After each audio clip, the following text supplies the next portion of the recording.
മാതാവിൻ്റെ പ്രത്യക്ഷീകരണത്തിൻ്റെ സാക്ഷിയാക്കി എന്നെ ഇവിടെ നിർത്തിയതിന് ഞാൻ മാതാവിനും ഈശോയ്ക്കും നന്ദി പറയുന്നു.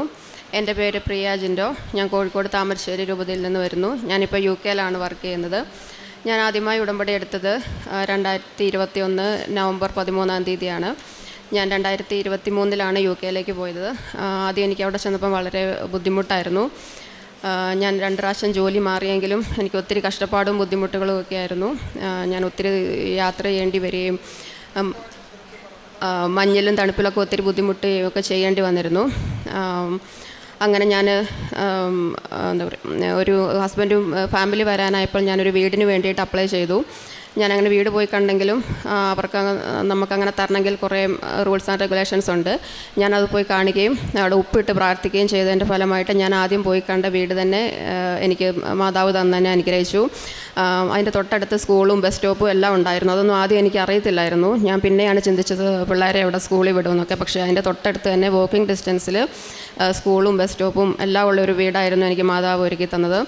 അതുപോലെ ഞാൻ പറഞ്ഞല്ലോ, എനിക്ക് ജോലിക്ക് ഒത്തിരി ബുദ്ധിമുട്ടായത് കാരണം ഹസ്ബൻഡായിരുന്നു എന്നെ പല സമയത്തും കൊണ്ടുവിടുന്നത്.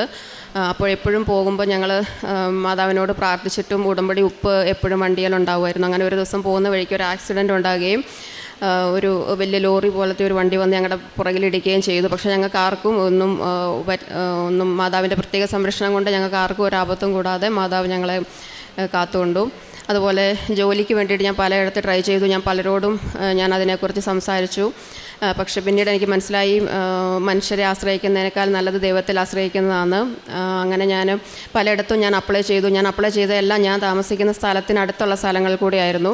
പക്ഷേ എനിക്ക് അവിടെ നിന്നൊന്നും ഒരു റിപ്ലൈയും വന്നില്ല. എല്ലാം റിജക്ഷൻ ആയിരുന്നു ഉണ്ടായത്. പിന്നീട് ഒരു ദിവസം എന്നെ ഒരു 5 മണിക്ക് ശേഷം എനിക്കൊരു കോൾ വന്നു, ഇങ്ങനെ ഒരു ജോബ് വേക്കൻസി ഉണ്ട്, റെഡി ആണോ എന്ന് ചോദിച്ചു. അപ്പോൾ ഞാൻ ആദ്യം അത് വിശ്വസിച്ചില്ല. കാരണം 5 മണിക്ക് ശേഷം ഇങ്ങനെ കോൾ വന്നതുകൊണ്ട്. അപ്പോൾ എൻ്റെ ഫ്രണ്ടിനോട് പറഞ്ഞപ്പോൾ അവൾ പറഞ്ഞു, നീ ഒന്ന് ഇൻ്റർവ്യൂ അറ്റൻഡ് ചെയ്ത് നോക്കുക, എന്നിട്ടല്ലേ ബാക്കി കാര്യങ്ങൾ, ഏതായാലും പൈസയൊന്നും കൊടുക്കാതെ കിട്ടുന്ന ജോലിയല്ലേ, ഒന്ന് ഇൻ്റർവ്യൂ അപ്ലൈ ചെയ്ത് നോക്കാൻ പറഞ്ഞു. അങ്ങനെ ഞാൻ ഇൻ്റർവ്യൂ എടുത്തു. ഞാൻ അതിൽ പാസ്സായി. ഒത്തിരി ദൂരെയുള്ള സ്ഥലമായിരുന്നു, അതുകൊണ്ടായിരുന്നു ഞാനത് ആദ്യം റിജക്റ്റ് ചെയ്തിരുന്നത്.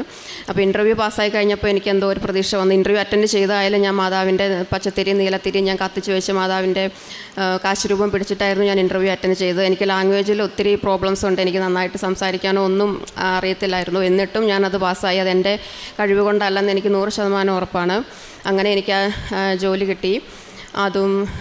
അതൊരു 11-ാം തീയതി ആയിരുന്നു ഞാൻ അവിടെ ജോയിൻ ചെയ്യേണ്ടി വന്നത്. അപ്പോൾ ഞാൻ ഇവിടുന്ന് UK യിലേക്ക് പോകുന്നതിന് മുമ്പായിട്ട് എൻ്റെ മമ്മിക്ക് 11 എന്നുള്ളൊരു ഡേറ്റ്, മമ്മി ഉടമ്പടി എടുത്താണ്, ഒരു ഡേറ്റ് മാതാവ് കാണിച്ചു കൊടുത്തിരുന്നു. പക്ഷേ ഇത്രയും കാലമായിട്ട് ഞങ്ങൾക്ക് അറിയത്തില്ലായിരുന്നു എന്താ ഡേറ്റ് എന്ന്. പക്ഷേ ഞാൻ അവിടെ ജോയിൻ ചെയ്തപ്പോൾ എനിക്ക് മനസ്സിലായി ആ 11 എന്നുള്ളത് മമ്മിക്ക് അന്ന് കാണിച്ചു കൊടുത്ത ഡേറ്റ് ആയിരുന്നു എന്ന്. അവിടെ എനിക്കിപ്പോൾ ഒരു കുഴപ്പമില്ലാണ്ട് ജോലി ചെയ്യാൻ പറ്റുന്നു. ഇത്രയും കാലം ഞാൻ കഷ്ടപ്പാട് അനുഭവിച്ചെങ്കിലും ഇത് മാതാവ് തന്ന ജോലി ആയതുകൊണ്ട് എനിക്ക് ലാംഗ്വേജിൽ പ്രശ്നമുണ്ട്. എനിക്ക് അതിനുള്ള ക്വാളിഫിക്കേഷനോ കാര്യങ്ങളോ ഒന്നുമില്ല. എന്നാലും അവരെപ്പോലെ ഒരാളായിട്ട് എന്നെ അവർ കണ്ട് എനിക്ക് അവിടെ ജോലി ചെയ്യാൻ പറ്റുന്നു. അതുപോലെ ഞാൻ ആദ്യം അങ്ങോട്ടേക്ക് മാറിയപ്പം ഹസ്ബൻഡിനെ പിള്ളേരും പഴയ സ്ഥലത്ത് നിർത്തിയിട്ടാണ് ഞാൻ പോയത്. 1 മാസത്തിനുള്ളിൽ അവരെ അങ്ങോട്ട് കൊണ്ടുപോകാമെന്ന് ഓർത്തായിരുന്നു. അങ്ങനെ ഞാൻ വീടുകളൊക്കെ ഒത്തിരി പോയി നോക്കിയെങ്കിലും എനിക്ക് എവിടെയും വീട് കിട്ടിയില്ല. എനിക്ക് ആകെ നിരാശയായി, വിഷമമായി. അങ്ങനെ ഇരിക്കെ പലരും പറഞ്ഞു, മോന് പഠിക്കുന്ന സമയത്താണ് അവരുടെ ക്ലാസ്, ആ ടൈം കഴിഞ്ഞിട്ട് അവരെ കൊണ്ടുപോകാം, അല്ലാണ്ട് ഇടയ്ക്കൊന്ന് മാറ്റി കൊണ്ടുപോയിട്ടുണ്ടെങ്കിൽ അത് ബുദ്ധിമുട്ടാവുമെന്ന് പറഞ്ഞു. അപ്പോൾ പിന്നെയും അതൊരു 6 മാസം കൂടെ എടുത്തു. എനിക്ക് ആ സമയത്തൊക്കെ എനിക്ക് കിട്ടിയ അക്കോമഡേഷൻ ഓരോ സ്റ്റുഡൻസ് അക്കോമഡേഷനിലായിരുന്നു. അപ്പോൾ എനിക്കതൊക്കെ ഭയങ്കര ബുദ്ധിമുട്ടായിരുന്നു. ഞാൻ ഒത്തിരി ഡിപ്രഷനിലേക്കൊക്കെ പോകുന്ന ഒരു ഇതിലേക്കായി. അതിന് ശേഷം എൻ്റെ കൂടെ വർക്ക് ചെയ്യുന്ന ഒരു കൊച്ചിൻ്റെ കൂടെ എനിക്ക് വീട്ടിൽ താമസിക്കാൻ കിട്ടി. അപ്പോൾ അതിൻ്റെ അടുത്തൊരു മലയാളം പള്ളിയുണ്ട്. അവിടെ ഞാൻ പള്ളിയിൽ പോയപ്പോൾ ഞാൻ വിചാരിച്ചു, ദൈവമേ മലയാളം പള്ളി, എനിക്ക് ഒത്തിരി സന്തോഷമായി, ഇതിൻ്റെ അടുത്ത് എവിടെയെങ്കിലും എനിക്കൊരു വീട് കിട്ടിയായിരുന്നെങ്കിൽ എന്ന് ഞാൻ ആ പള്ളിയിൽ പോയപ്പോൾ ഞാൻ ചിന്തിച്ചു. മാതാവിനോട് ഞാൻ പ്രാർത്ഥിച്ചു. അത് കഴിഞ്ഞ് ആ വീട്ടിൽ നിൽക്കുമ്പോൾ തന്നെ എൻ്റെ കൂടെ വർക്ക് ചെയ്യുന്ന ഒരു ആളുടെ ഒരു വീട് എനിക്ക് കിട്ടുകയുണ്ടായി. അത് ഒത്തിരി റെൻറ്റ് കുറവ്. എല്ലാവരും പറയുമ്പോൾ അത്രയേ ഉള്ളൂ എന്ന് എന്നോട് ചോദിക്കുക റെൻറ്റ്. കാരണം അത്രയും റെൻറ്റ് കുറവായിട്ട് എനിക്കൊരു വീട് കിട്ടി. ആ വീട് കണ്ടപ്പോഴും ഞാൻ പോയി ഉപ്പിട്ട് മാതാവിനോട് പ്രത്യേകം പ്രാർത്ഥിച്ചിരുന്നതിൻ്റെ ഫലമായിട്ട് എനിക്ക് ആ വീട് കിട്ടി. അത് പള്ളിയുടെ തൊട്ടടുത്ത് ഒരു 8 മിനിറ്റ് നടന്നാൽ മതി. പള്ളി, വേദപാഠം എല്ലാം ഉള്ള നല്ല മലയാളം ഇടവകയിൽ ഉള്ള ഒരു വീട് എനിക്ക് കിട്ടാൻ സാധിച്ചു. അതുപോലെ തന്നെ എനിക്ക് ഒത്തിരി അനുഗ്രഹങ്ങൾ, എനിക്ക് ഉടമ്പടി നിയോഗം വെച്ചതിലുപരിയായിട്ട് എൻ്റെ കാര്യങ്ങൾ കണ്ടറിഞ്ഞ് അമ്മ എനിക്ക് തരുന്ന പോലെ എന്തിനു പ്രാർത്ഥിച്ചോ അതെല്ലാം എനിക്ക് തരുന്ന ഒരു അനുഭവമായിരുന്നു എനിക്കുണ്ടായിരുന്നത്. എപ്പോഴും ഞാൻ പ്രാർത്ഥിക്കും, പറയും എൻ്റെ ഹിതമല്ല അമ്മയുടെ ഹിതം അനുസരിച്ച് എനിക്കെല്ലാം തരണമെന്ന് ഞാൻ പ്രാർത്ഥിക്കും. അതനുസരിച്ച് എനിക്ക് കിട്ടിയിട്ടുള്ളൂ. എന്തെല്ലാം കിട്ടാതിരുന്നോ അത് എൻ്റെ നല്ലതിന് വേണ്ടിയിട്ടല്ലെന്ന് ഞാനിപ്പോൾ മനസ്സിലാക്കുന്നു. അതുപോലെ ഒത്തിരി കാര്യങ്ങൾ ഹസ്ബൻഡിനും മോനൊക്കെ കിട്ടിയ സാക്ഷ്യങ്ങളുണ്ട്. പക്ഷെ അവരില്ലാത്ത കാരണം ഞാനത് പറയുന്നില്ല. അതുപോലെ ഇപ്പോൾ ഇങ്ങോട്ട് പോരാൻ നേരത്തായാലും എനിക്കൊരാഗ്രഹം തോന്നി, അങ്ങനെ അങ്ങോട്ട് ടിക്കറ്റ് എടുത്തു കഴിഞ്ഞപ്പോഴാണ് ഞാൻ ഓർക്കുന്നത് ഇനിയുള്ള ബാക്കി കാര്യങ്ങൾ എങ്ങനെ. അപ്പം സാമ്പത്തിക ബുദ്ധിമുട്ടൊക്കെ ആയിട്ട് ഇങ്ങനെ ഇരിക്കുമ്പോഴാണ് ഹസ്ബൻഡിൻ്റെ ഫ്രണ്ട് കുറേ കാലമായിട്ടൊരു ചിട്ടിക്ക് ചേരാൻ പറയുമായിരുന്നു. ഇതുവരെ ഞങ്ങൾ ചേർന്നില്ല.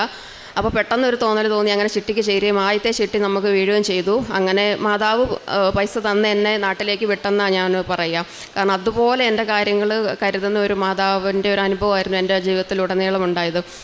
അങ്ങനെ ചെറുതും വലുതുമായിട്ട് എനിക്ക് ചെയ്യുന്ന എല്ലാ അനുഗ്രഹങ്ങൾക്കും ഞാൻ മാതാവിന് ഈശോയ്ക്കും നന്ദി പറയുന്നു. പ്രേക്ഷിത പ്രവർത്തനമായിട്ട് ഞാൻ ചെയ്തത് ഡെയിലി ബ്രെഡ് ഞാൻ എന്നും സ്റ്റാറ്റസ് ഇടുമായിരുന്നു. അതുപോലെ മാതാവിനെക്കുറിച്ച് ഞാൻ അറിയുന്നവരോടൊക്കെ പറയുമായിരുന്നു. ഇവിടെ നാട്ടിലുള്ളപ്പോൾ ഞാൻ പത്രങ്ങളൊക്കെ കൊടുക്കുമായിരുന്നു. അവിടെ ആയതുകൊണ്ട് എനിക്ക് അങ്ങനെ ഒത്തിരി ചെയ്യാൻ പറ്റിയില്ല. അതുപോലെ കാരുണ്യ പ്രവൃത്തികൾ ഞാൻ ഇവിടെ ആരുമില്ലാത്ത മക്കളെ പഠിപ്പിക്കുന്ന ഒരു സ്ഥാപനത്തിൽ എനിക്ക് മമ്മിക്ക് ഞാൻ പൈസ അയച്ചു കൊടുത്തിട്ട് അങ്ങനെ കൊടുക്കാറുണ്ട്. അതുപോലെ ഞാൻ അറിയുന്ന ഒരാൾ പിള്ളേരെ ഫീസ് അടയ്ക്കാൻ വേണ്ടി ബുദ്ധിമുട്ടി. ഇപ്പോൾ അവർക്ക് ഞാൻ അങ്ങനെ സാമ്പത്തികമായിട്ട് എനിക്ക് പറ്റുന്ന പോലെയൊക്കെ ഞാൻ സഹായിക്കാറുണ്ട്. അതുപോലെ എൻ്റെ കൂടെയുള്ളവർ അവർക്ക് എന്തെങ്കിലും ഹെൽപ്പ് വേണം, സാമ്പത്തികമല്ല അല്ലാത്ത ഹെൽപ്പൊക്കെ വേണമെന്നുണ്ടെങ്കിൽ ഞാനത് കണ്ടറിഞ്ഞ് ഞാൻ അവർക്ക് ചെയ്യാറുണ്ട്. അങ്ങനെയൊക്കെയാണ് എൻ്റെ കാരുണ്യപ്രവർത്തികൾ. ഇതുവരെ തന്ന എല്ലാ ഉപകാരങ്ങൾക്കും ഞാൻ മാതാവിനും ഈശോയ്ക്കും നന്ദി പറയുന്നു. പ്രഭാഷകൻ 34:20 കർത്താവ് ആത്മാവിനെ ഉത്തേജിപ്പിച്ച് കണ്ണുകളെ പ്രകാശിപ്പിക്കുന്നു. അവിടുന്ന് സൗഖ്യവും ജീവനും അനുഗ്രഹവും പ്രദാനം ചെയ്യുന്നു.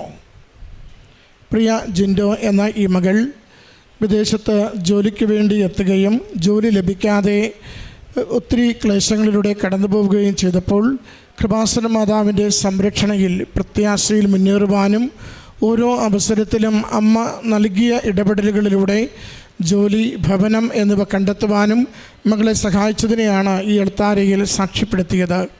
മകൾ വാക്കുകൾ കൊണ്ട് ഒരക്കം 11 എന്ന് സൂചിപ്പിച്ചിരുന്നു. അത് വർഷങ്ങൾക്ക് മുമ്പ് നാട്ടിൽ അമ്മയ്ക്ക് ലഭിച്ച ഒരു സന്ദേശമാണ്. മകളെക്കുറിച്ച് 11 എന്നൊരക്കം അമ്മ മാതാവ് സന്ദേശമായി കൈമാറിയത്. ഉടമ്പടി എടുക്കുന്ന നമുക്ക് അതൊരു ഓർമ്മപ്പെടുത്തലാണ്. ഉടമ്പടിയിൽ നമ്മളൊരു നിയോഗം വെച്ച് പ്രാർത്ഥിക്കുമ്പോൾ നമുക്കൊരു സന്ദേശം കൈമാറുമോ, ആ സന്ദേശത്തിന് അമ്മ മാതാവിന് ഡെഫിനറ്റായിട്ടുള്ള ഒരു അനുഗ്രഹം നമുക്ക് പങ്കുവയ്ക്കുവാനുണ്ടാവും. അതാണ് മകൾ പറയുന്നത്. ഇന്ന് മകൾ എടുത്തുകൊണ്ടിരിക്കുന്ന സുരക്ഷിതമായ ജോലി ലഭിച്ച ദിവസം അതൊരു 11-ാം തീയതിയാണ്. എന്ന് വെച്ചാൽ വർഷങ്ങൾക്ക് മുമ്പ് ഈ തീയതി അമ്മ മാതാവ് സന്ദേശത്തിലൂടെ കൈമാറുകയും സമയത്തിൻ്റെ പൂർണ്ണതയിൽ ആ കൃത്യമായ തീയതിയിലേക്ക് മകളെ കൊണ്ടുവന്നെത്തിച്ച് മകൾക്ക് ആ ജോലി സുരക്ഷിതമാക്കി നൽകുകയും ചെയ്യുന്നുവെന്ന്. ഉടമ്പടി എപ്പോഴും ജീവിത വിഷയങ്ങളെ സുരക്ഷിതമാകും. ഈ കടന്നു പോകുന്ന ഉടമ്പടി കാലത്ത് നിയോഗങ്ങൾ സഫലമാകുന്നതിന് മുമ്പ് നമ്മൾ ചിലപ്പോൾ പാനിക്കാവും, നമ്മൾ ചിലപ്പോൾ വിശ്വാസക്കുറവുള്ളവരാകും, നമ്മൾ ചിലപ്പോൾ ദൈവത്തെ പോലും സംശയിക്കുന്നവരാകും. പക്ഷേ ആരാണോ വിശ്വസ്തയോടെ ദൈവനാമത്തെ മഹത്വപ്പെടുത്തി ഓരോ തിരിച്ചടിയിലും ദൈവത്തിനൊരു പരിഹാരമുണ്ട് എന്ന് ജീവിത വിഷയങ്ങൾക്ക് മേൽ കാണുവാൻ സാധിക്കുന്നത്, അവർക്ക് ഉടമ്പടി അനുഗ്രഹങ്ങൾ വേഗത്തിൽ സംലഭ്യമാകുന്നത് അനുഭവിക്കുവാനാവും.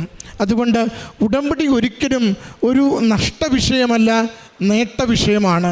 ഉടമ്പടിയിൽ വയ്ക്കുന്ന ഏതൊരു നിയോഗത്തിന്മേലും ദൈവം കയ്യൊപ്പ് ചാർത്തും. അവനോടൊപ്പം സഞ്ചരിക്കുവാനുള്ളൊരു മനസ്സ് നാം സൂക്ഷിക്കുന്നുണ്ടോ എന്ന് മാത്രമേ അവിടുന്ന് പരിശോധിക്കുകയുള്ളൂ. അതുകൊണ്ട് ഇന്ന് ഏതവസ്ഥയിലൂടെ കടന്നു പോകുന്നു എന്നതിലല്ല, ഉടമ്പടിയിൽ നിങ്ങൾ എഴുതി വെച്ച നിയോഗത്തിനുമേൽ ദൈവത്തിനൊരു പദ്ധതിയുണ്ട് എന്ന് പ്രത്യാശയോടെ വിശ്വസിക്കുമെങ്കിൽ അത് ആ ദിവസത്തിലേക്ക്, അനുഗ്രഹത്തിൻ്റെ ദിവസത്തിലേക്ക്, സുരക്ഷിതമാക്കുന്ന ദിവസത്തിലേക്ക്, സൗഖ്യം നൽകുന്ന ദിവസത്തിലേക്ക് ദൈവം നിങ്ങളുടെ കരം പിടിക്കുകയും അമ്മ മാതാവ് അതിൻ്റെ പദ്ധതി ഒരുക്കുകയും ചെയ്യും. നിങ്ങളുടെ ആത്മാവിനെ നഷ്ടപ്പെടുത്താതെ നിങ്ങളുടെ ജീവിതത്തെ അനുഗ്രഹിക്കുക എന്നതാണ് ദൈവം എപ്പോഴും ആഗ്രഹിക്കുന്നത്. ആത്മാവ് ദൈവത്തിന് കൊടുക്കുവാൻ പറ്റുന്ന വിധം അതിൻ്റെ സാഹചര്യങ്ങളിലേക്ക് നമ്മളെ തന്നെ ചേർത്ത് നിർത്തുവാനുള്ളൊരു പരിശ്രമം നമ്മൾ നടത്തുന്നുണ്ടോ എന്നാണ് പരിശോധിക്കുന്നത്. അതാണ് സഹോദരി പറയുന്നത്. ഉടമ്പടിയിൽ ജീവിച്ച കാലം മുഴുവനും ഡെയിലി ബ്രെഡ് കൂടുകയും അത് ഞാൻ പകർത്തി അത് മറ്റുള്ളവർക്ക് ഷെയർ ചെയ്യുകയും ചെയ്യുന്നു എന്ന് പറയുന്നതിൻ്റെ അർത്ഥം ഞാൻ എൻ്റെ ദൈവത്തെ മാനിക്കുകയും എൻ്റെ ദൈവം ആഗ്രഹിക്കുന്ന ജീവിതത്തിന് എന്നാലാവും വിധം ഓരോ ദിവസവും ഞാൻ പരിശ്രമിക്കുകയും ചെയ്യുന്നു എന്ന് തന്നെയാണ്. നമ്മൾ ചെറിയ മനുഷ്യരാണ്. വലിയ ദൈവത്തിൻ്റെ കരങ്ങളിൽ നമ്മുടെ ജീവിത വിഷയങ്ങൾ സമർപ്പിക്കുമ്പോൾ അവിടുത്തേക്കൊന്നും അസാധ്യമല്ല. അവിടുന്ന് ആഗ്രഹിക്കുന്നത് പോലെ ഒരല്പം സഞ്ചരിക്കുവാൻ നാം തയ്യാറായാൽ വലിയ അനുഗ്രഹത്തിൻ്റെ സ്രോതസ്സുമായി, തീരാത്ത അനുഗ്രഹത്തിൻ്റെ വർഷവുമായി അവിടുന്ന് നമ്മുടെ മേൽ ചൊരിഞ്ഞുകൊണ്ടിരിക്കും. പ്രിയമുള്ളവരെ, മകൾ ആവർത്തിച്ച് പറഞ്ഞു, എവിടെയൊക്കെ ഞാൻ ജീവിക്കുവാൻ തിരഞ്ഞെടുത്തു അവിടെ ബാക്കി സാഹചര്യങ്ങൾ, ഒരു വീടല്ല, വീടിനോടൊപ്പമുള്ള സ്കൂളാവട്ടെ, ദേവാലയമാവട്ടെ, സഹകരിച്ച് ജീവിക്കുവാനുള്ള മറ്റ് കുടുംബങ്ങളാവട്ടെ, ഓരോന്നും അമ്മ മാതാവ് ഇണക്കി തന്നുവെന്ന്. അതുകൊണ്ട് അമ്മ സമഗ്രമായിട്ടാണ് നമ്മുടെ ജീവിതത്തെ നോക്കുക. നാം ആ ദിവസങ്ങളിൽ ഒരു കാര്യം മാത്രം പറയുമ്പോൾ അമ്മ പല കാര്യങ്ങൾ നമ്മുടെ ജീവിതം സുരക്ഷിതമാക്കുവാൻ വേണ്ടി ക്രമീകരിച്ചു തരും. ആ പ്രത്യാശയോടു കൂടി ഉടമ്പടി ജീവിക്ക്, നിയോഗങ്ങൾ സമർപ്പിക്ക്. അതിന്മേൽ ദൈവത്തിൻ്റെ അനുഗ്രഹം നമുക്ക് നൽകുവാൻ അമ്മ എപ്പോഴും കൂടെ ഉണ്ടാവും. ഈ കുടുംബത്തിൽ ലഭിച്ച എല്ലാ സംരക്ഷണത്തിനും സഹായത്തിനും അമ്മ മാതാവിനും ഈശോയ്ക്കും നന്ദി പറഞ്ഞുകൊണ്ട് കരങ്ങളടിച്ച് ഈ സാക്ഷ്യം നമുക്ക് സമർപ്പിക്കാം. അത്യപൂർവ ദൈവാനുഭവങ്ങൾ ഇനി നിങ്ങൾക്കും സ്വന്തം. ഈ യൂട്യൂബ് ചാനൽ ഇതുവരെ സബ്സ്ക്രൈബ് ചെയ്തിട്ടില്ലെങ്കിൽ ഇപ്പോൾ തന്നെ സബ്സ്ക്രൈബ് ചെയ്യുക. ഈ വീഡിയോ ഇപ്പോൾ തന്നെ നിങ്ങളുടെ സുഹൃത്തുക്കൾക്ക് ഷെയർ ചെയ്തുകൊണ്ട് കർത്താവിൻ്റെ പ്രേക്ഷിതരാകുക.